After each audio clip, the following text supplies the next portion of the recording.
Hi everyone, I'm back to read Chapter 3 of our book, Meet Addie, an American Girl, Book 1 from 1864, and Chapter 3 is called A New Plan.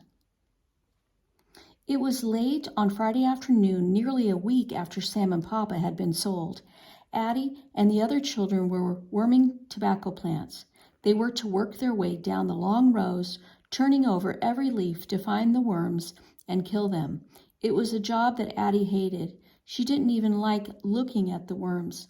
To kill them, she had to either squish them with her hands or squash them under her bare feet. Addie's mind was not on her work. All her thoughts were about Papa and Sam. "Hey, I got a riddle for you, Sam," she thought to herself. "What's heavy as a full pail of water, but still empty, empty, empty? Give up? It's my heart." She peeled the worms off some plants, but forgot to look under the leaves of others. And when she came to the end of her second row, the overseer came along behind her to check her work. Addie was just starting the next row when she saw the overseer storming towards her. He had his whip in one hand. She turned to run, but he got to her before she could take a step. Addie raised up her hands, thinking he was going to hit her. But he did not hit her. He dropped the whip and pulled Addie's hands down from her face, yanking her toward him. Holding her wrist in one of his large hands, he opened his other hand. Addie saw what he held, live worms, worms that Addie had missed. The overseer forced open her mouth and stuffed the still twisting and wiggling worms inside. Addie began choking. "Eat them," the overseer growled. "Chew them up, every last one of them. If you don't, I'll get some more." Addie gagged as the worms' juicy bodies burst in her mouth. "That'll teach you to mind your work," the overseer snapped. He shoved her away, and Addie crumpled to the ground as he turned to leave. It was dark when Mama came home to the cabin that night. She had baby Esther on her hip, and there was no fire in the hearth. Addie lay curled up on her pallet. Her face, arms, and legs were streaked with dirt. Her feet were covered with mud. "Addie, you awake?" "Get up, honey," her mother said, lighting a candle and then placing Esther down on the pallet. But Addie did not even look up. "Addie," her mother said in a voice as soft and warm as the glow of the candle, "what happened to you?" She sat down on the edge of Addie's pallet and touched her head gently. Addie opened her eyes. They were red, and as she told her mother about what the overseer had done to her, she started to cry. Mama lifted Addie's head onto her lap. "I hate them, Mama. I hate the white people," Addie sobbed. "I don't want you to hate nobody," Mama said, stroking Addie's hair. After a while, she got up to get some water, and when she came back, she began washing the tears and dirt from Addie's face. "Don't you hate them, Mama?" Addie asked. "No, I don't hate white people," Mama answered. "Honey, if you fill your heart with hate, there ain't going to be no more room for love. Your brother and Papa need us to fill our hearts with love for them, not hate for white people." "But Mama, that overseer and Master Stevens, they hate us," Addie said bitterly. "Why white people hate us and treat us wrong?" "Addie, all white people don't hate colored people. Not all of them do us bad. Master Stevens was wrong to sell Sam and Papa and to whip you. But Addie, people can do wrong for such a long time, they don't even know it's wrong no more. What's worse is when people hurt each other and don't even care they hurtin' them. Like that overseer. He a mean man. That's what hate do to people. I don't want you to ever be that kind of person." Esther began crying. Addie reached over and handed her rag doll to the baby. Esther quieted down.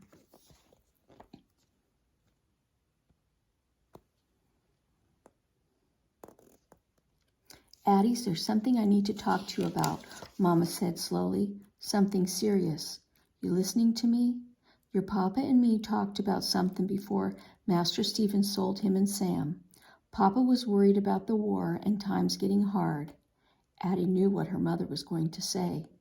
With all that had happened in the past week, Addie had almost forgotten about the secret she had been keeping, but now she let it out. "You and Papa planned for us to all run away," she said. "How did you know that?" Mama asked. "I heard you all talking one night," Addie answered. "I didn't mean to listen, but I couldn't help it. And when you already know, then you already know we plan to go north," said Mama. "Well, we still going." "What about Papa and Sam?" Addie asked. "Shouldn't we wait for them to come back for us?" "They ain't coming back here ever again, no matter what," Mama replied. "Papa's plan was to go to Philadelphia. He told Sam about it the day after you heard us talking. I aim to stick to that plan, and we leaving tomorrow night." Addie looked into her mother's thin face. There were thin lines of worry around her brown eyes. "Tomorrow? But what if we get caught?" Addie asked, her voice shaking. "There ain't no choice, honey. I never thought Master Stevens would break up our family after your papa and me served him our whole life, but I was wrong." Mama shook her head. "After what he'd done, Addie, I can't keep you safe here no more. I'm scared that man who bought Sam and your papa might come back for you. I can't stop him if he do. I ain't gonna sit here and wait for him or nobody to come take you from me." Esther started to cry, and Addie patted her gently. Then she said, "Mama, I'm scared, but I want to go to freedom. Esther want to go too." She turned to her baby sister. "Don't you want to go to freedom, Esther?" Addie asked. "Don't you want to go find Papa and Sam in Philadelphia?"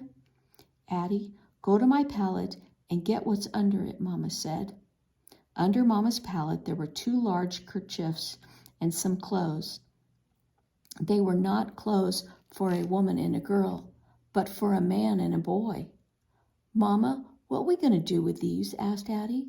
"I'm going to pack them kerchiefs with some food, a drinking gourd, and things like that. And we wearing the clothes," answered Mama. "We going to be disguised?" asked Addie in surprise. "They a disguise, but they more than that," Mama explained. "Auntie Lula and Uncle Solomon got them for us.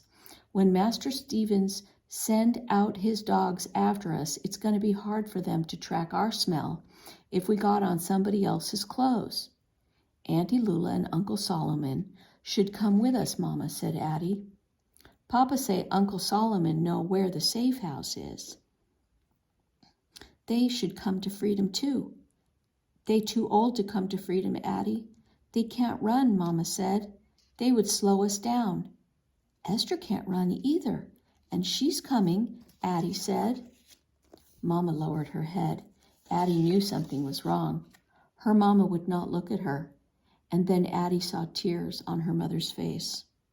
"Mama, what's the matter?" Addie asked. "I may as well tell you now, honey," her mother said, her voice slow and sad. "Esther ain't coming with us." Addie could not believe her ears. She must not have heard right. She picked up Esther and held her close. "No, Mama," Addie said. "We ain't leaving Esther." "Addie, did you hear me?" Mama's voice was soft but firm. "Your sister is staying here." "But why?" "Papa says we was all going," Addie insisted. "Honey, it was different when your papa and Sam was going with us. They could help carry Esther. Now I got to carry her by myself." "I could help, Mama. Let me help. I could carry her," Addie begged. "Besides," Mama went on, "Esther might cry any time. Her crying would give us away." "I could keep her quiet, Mama. I just know I could," Addie said. "I'd let her hold Janie while we was running." "Addie, Esther can't come," her mother said. Addie hugged Esther again. This the hardest thing I've ever had to do in my life," Mama went on. "I love Esther as much as I love you and Sam, but we can't take her. Auntie Lula and Uncle Solomon are going to keep her. She just a baby, so Master Stevens ain't going to sell her. He can't make no money selling a baby." Addie cradled Esther in her arms, gently rocking her back and forth. The 3 of them sat quietly for a long time. Then Mama broke the silence. "The war ain't gonna last forever, and when it's over, We're going to get Esther back. Our family will be together again. Lay down now, Mama said, blowing out the candle. Mama, can we all sleep together tonight? Addie asked. I'd like that, Mama said. Addie, Mama, and Esther crowded onto Addie's pallet. Esther was sandwiched between Addie and Mama, and the baby held tight to Janie. Addie moved as close to Esther as she could to feel the baby's warmth beneath her face. She put her arms around her baby sister, and Addie tried hard not to cry, but itchy hot tears were running down her face, and she didn't bother brushing them away. She felt her mother's arms around both her and the baby, and beyond the deeper darkness of the woods, Addie heard a single owl hooting in the night. All right, and that is the end of chapter 4, and next time we'll read chapter 5. Oh, no, we just finished 3. Next time we'll read chapter 4.